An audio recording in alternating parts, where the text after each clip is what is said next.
ধৈর্য ধারণ করে বসে থাকুন আর দেখতে থাকুন যে গ্রামের বাচ্চারা কতটা মজা করে। তারা পানিতে ডুবে ডুবে আসলে কি তুলতেছে, যারা ইতিমধ্যে অভিজ্ঞতা অর্জন করেছেন তারা হয়তোবা জানেন, আর যাদের কাছে নতুন অর্থাৎ শালুক তুলে বিলের মধ্যে কিভাবে পানিতে ডুব দিয়ে দিয়ে সেটাই আমরা দেখাচ্ছি। আমার কাছে তো ব্যাপারটা অসাধারণ লাগে, কারণ আমি চেষ্টা করি যেখানেই যাই সেখানকার মানুষের জীবন ব্যবস্থা সম্পর্কে টোটালি জেনে নিতে, আর তাদের এই যে বাচ্চারা যারা তাদের শৈশবটা কিভাবে কাটাচ্ছে এই বিলের মধ্যে সেটাই আপনাদের সামনে তুলে ধরতেছি। আমি মূলত ডুঙ্গার পাড়ে বসে রয়েছি, আর তারা যেহেতু শালুক তুলতে এসেছে তাই আমি বলেছিলাম যে আমাকে একটু সাথে নিয়ে যাও তোমাদের, তাই তারা আমাকে সাথে নিয়ে আইছে আর আমিও তাদের সাথে বেশ ব্যাপারটা এনজয় করতেছি। তারা দেখুন কীভাবে ডুবে ডুবে শালুক তুলতেছে। এই পাশে আমার ভাইপোরা রয়েছে, তারা শালুক তুলতেছে আর তারা শালুক তুলতে বেশ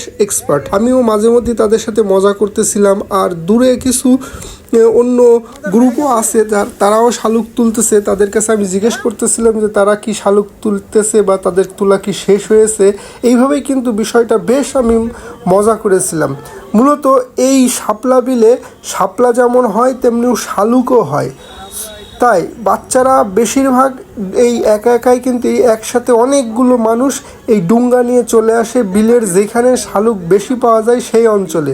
তারা এসে কি করে, তারা শালুক নির্বাচন করে আর পানিতে ডুবে ডুবে শালুক উত্তোলন করে, আর এইভাবেই কিন্তু তারা বিষয়টা বেশ এনজয় করে। আর এটা কিন্তু তাদের একটা চরম সুন্দর শৈশব স্মৃতি হিসাবে তৈরি হচ্ছে। হয়তোবা আমরা এরকম স্মৃতি পেয়েছি কি না জানা নেই, তবে আমার কাছে বিষয়টা বেশ ইন্টারেস্টিং মনে হচ্ছে। আমি তো কোনো দিন এরকম বিলের মধ্যে শাপলা হয়তো তুলেছি, বাট শালুক এভাবে ডুব দিয়ে দিয়ে তুলিনি। তাই আপনাদের জন্য আমি বেশ ইন্টারেস্টিংভাবে এই ভিডিওটা করে রাখলাম, কারণ সব সময় এই ভিডিওগুলো পাওয়া যায় না। একজন শালুক তুলেছে, সে দেখানোর চেষ্টা করতেছিল, বাট ক্যামেরাটায় তাকে ফুল ফোকাস করতে পারিনি। যাই হোক, আমি কিন্তু বিষয়টা বেশ এনজয় করতেছিলাম, আর তারা কিন্তু এইভাবেই শালুক তুলতেছে আর মজা করতেছে দেখুন। আর এইভাবেই তারা তাদের জীবনের সাথে যেই শালুকের সম্পর্ক সেটা কিন্তু তৈরি করতেছে। মূলত ছোটোবেলায় তারা কে কী করতো একসময় তারা যখন গল্প করবে তখন তারা বেশ খুশিতে উন্মাদ হয়ে যাবে। যেহেতু এই ধরনের স্মৃতি আমরা আর তেমন একটা পাই না, কারণ গ্রামে এখন আর এরকম স্মৃতি মানে থাকে না বললেই চলে, সকলেই খালি মোবাইল ফোন নিয়েই ব্যস্ত। কিন্তু এই মুহূর্তটা এরা বেশ এনজয় করতেছে। আমিও মন চাচ্ছিল যে আমিও তাদের সাথে ডুব দিয়ে দিয়ে এইভাবে শালুক তুলি। শালুক মূলত এক ধরনের একটা মানে গুঁড়া, হ্যাঁ, গাছের গুঁড়া, যেটা মূলত ডুব দিয়েই গাছ